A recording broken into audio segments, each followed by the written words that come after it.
Ari Rabinovitch joins us now from the Business Center. And Ari, we keep hearing talk about inflation and a possible recession, and that has Canadians understandably worried. Yeah, depending on who you ask, Melissa, we may already be in a recession or at least very close to it. And the latest poll results kind of give you an idea about how Canadians are feeling. So the poll comes from TransUnion, which surveyed 1,000 adult consumers in the country. And it showed Canadians are feeling less optimistic about their finances. 57% said their incomes are not keeping up with the current inflation rate. Also, 38% expect payments for bills and loans to increase over the next 3 months, although this poll was done about a month before the Bank of Canada started lowering interest rates, albeit by a small amount. And almost half of the respondents said their household finances are worse than planned so far. Now, Melissa, how are some trying to keep up with the cost of living? They may have to take some drastic measures. It seems they're putting a lot more onto their available line of credit, so charging more things on their credit card essentially. And they're also, Melissa, some are putting off some of their retirement plans or even dipping into their retirement accounts already. Okay, now changes are coming to one of Canada's largest food producers.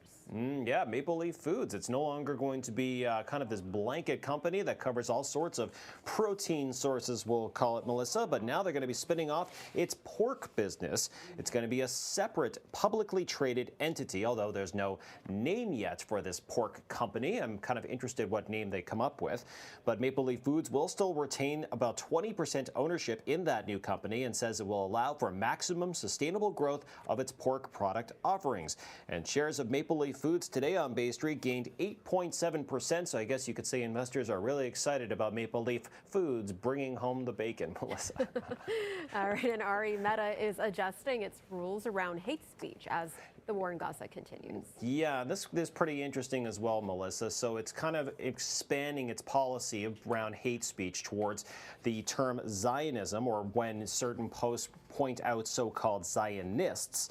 And when that term is used with a broad brushstroke to refer to Jewish people or Israelis in general, rather than Zionism as a political movement, well, those posts will start to be removed on Meta platforms, including Facebook, Instagram, and Threads.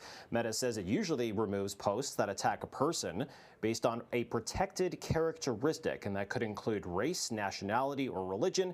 Until now, it did not include political affiliations, but now this will be a new category again. So again, that refers to Zionism, but not Zionists or anything in that way that would attack somebody.